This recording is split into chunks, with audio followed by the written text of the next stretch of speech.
Volvo is currently in a transformation stage. They have revealed the Volvo EX90 to replace the XC90.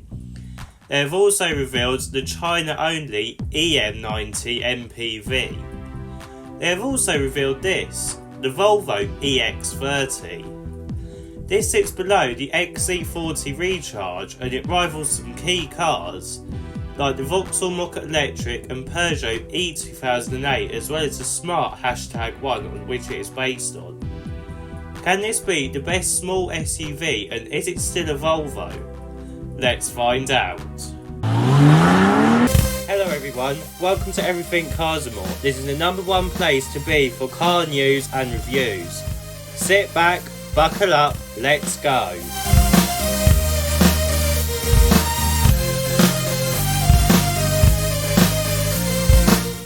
So, starting from the front of the car, we get the usual Force Hammer LED daytime running lights, but on this model they are pixelated just like on the bigger EX90. But unlike the EX90, they don't split up to reveal the headlights, as they are hidden just above and below the daytime running lights. We don't get a grille on this model, which is not noticeable at first, as Volvo has kept the same chrome style badging as its other internal combustion engine cars. Lower down we do get a central air vent and some hidden side vents in a black part connecting the headlights together, which I do like. Moving round to the side, we get a similar profile to the XC40 Recharge. We get a boxy design with some cool wheel options and a black contrasting roof. Body colour options are also different to other cars. They are all light pastel colours apart from white and black. This is a nice change and it makes the Volvo unique from its other rivals.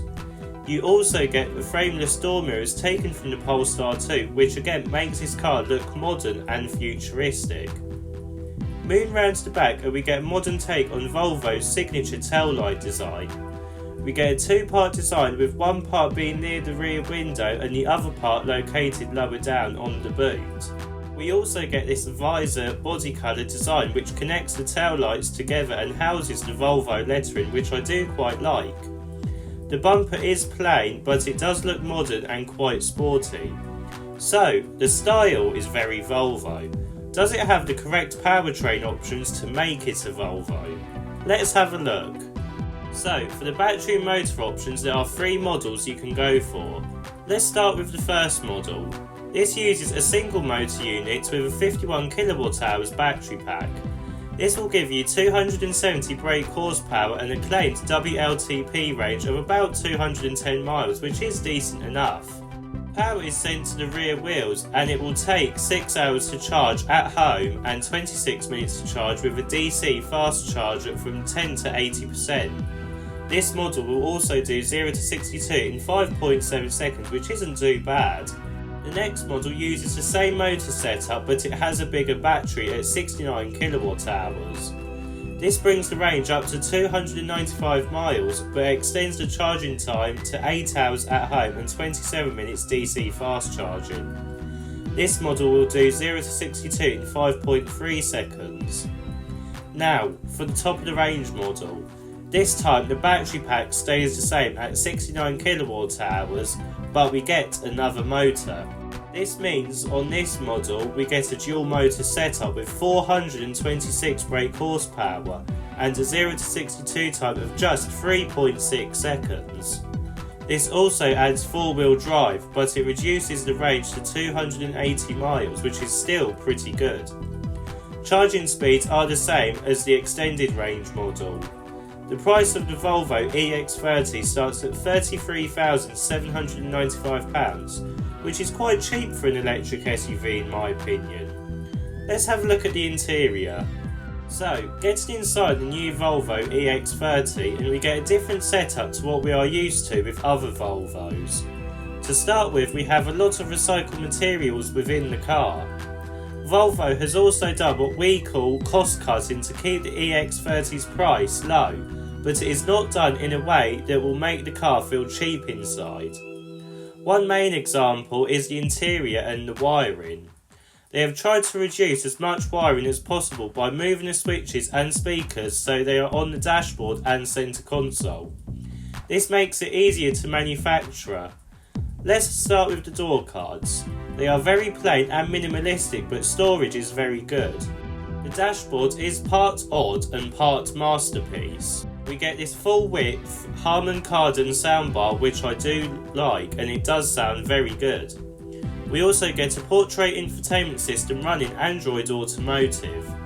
Like other Volvos, it is easy to use, but what is not easy to use is the lack of instrument cluster and mirror switches, as this is all on the central screen.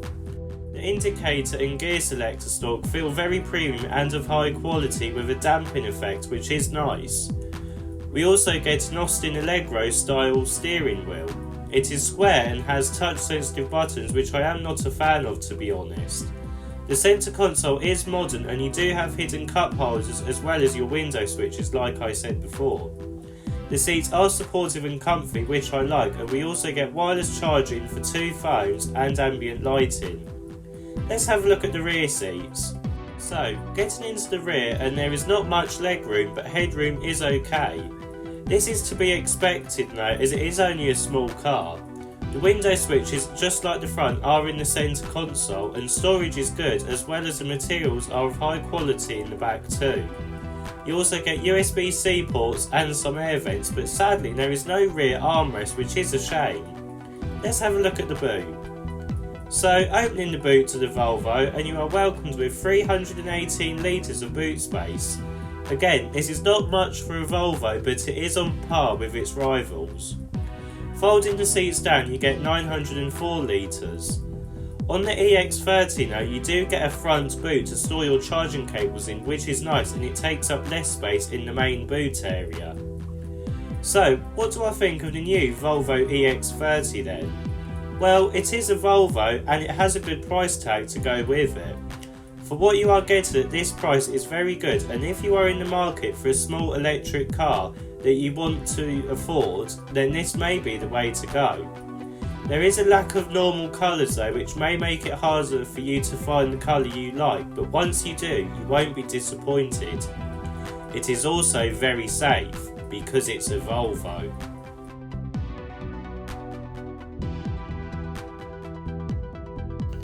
If you like this video, please don't forget to like and subscribe. See you in the next video.